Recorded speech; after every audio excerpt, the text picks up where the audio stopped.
আসসালামু আলাইকুম। আজকে একদম পানির মতো সহজ একটি রেসিপি আপনাদের সাথে শেয়ার করব।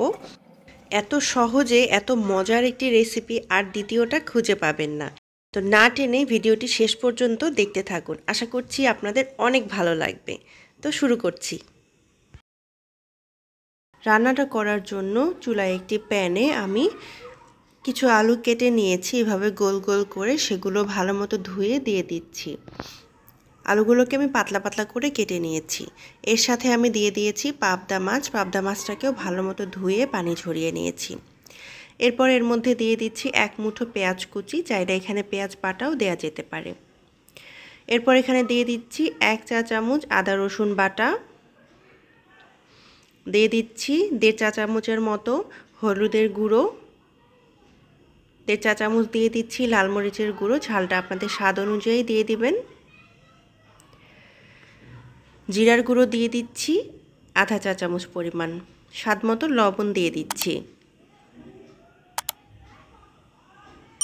সবশেষে এখানে দিয়ে দিচ্ছি রান্নার তেল 3 টেবিল চামচের মতো দিয়ে দিচ্ছি। এরপর দিয়ে দিচ্ছি 1 মুঠো পরিমাণ পেঁয়াজ কলি আর দিয়ে দিচ্ছি একটি টমেটো কুচি কুচি করে।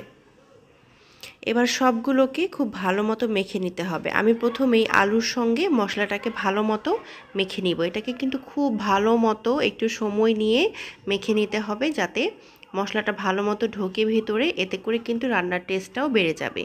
এরপর মাছের সাথেও সব একসঙ্গে খুব ভালো মতো মেখে নিতে হবে একটু সময় নিয়ে। মাখা হয়ে গেলে আমি এখানে 2 কাপের মতো পানি দিয়ে দিচ্ছি। আপনারা ঝোল যেরকম রাখতে চান সেই অনুযায়ী পানিটা দিয়ে দেবেন। পানি দেওয়ার পর আমি ঢাকনাটা লাগিয়ে দিব এবং মিডিয়াম আঁচে এটাকে আমি 5 মিনিট রান্না করে নেব প্রথমে। তো 5 মিনিট পর আমি একটু নেড়েচেড়ে দিচ্ছি, এটাকে খুব সাবধানে নাড়তে হবে। তারপর আমি আরও 10 মিনিট এটাকে রান্না করে নিব। আমি আরও কিছুটা পানি অ্যাড করে দিয়েছিলাম এখানে, মাছটা ভেঙে যেতে পারে, এজন্য প্যানটা একটু ঘুরিয়ে দিচ্ছি। তো এবার এর মধ্যে দিয়ে দিচ্ছি কাঁচামরিচ আর দিয়ে দিচ্ছি ধনেপাতা কুচি। এখনকার ধনেপাতা তো অনেক ফ্রেশ ধনেপাতা দিয়ে দিচ্ছি আর সবশেষে দিয়ে দিচ্ছি টেলে নেওয়া জিরার গুঁড়ো। ব্যাস, আমার রান্না একদম রেডি হয়ে গিয়েছে। আমি এই অবস্থাতেই এটাকে নামিয়ে নেব।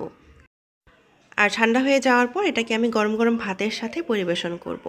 এটা যে কত মজার হয়েছিল গরম ভাতের সাথে খেতে, এটা বলে বোঝাতে পারবো না। এত সহজ একটি রেসিপি আর এত মজার, না ট্রাই করলে অনেক মিস করবেন। তো আশা করছি রেসিপিটি ভালো লেগেছে। ভালো লাগলে লাইক করে দিবেন, শেয়ার করবেন এবং সাবস্ক্রাইব করে পাশেই থাকবেন। আজকে এখানেই বিদায় নিচ্ছি। আসসালামু আলাইকুম।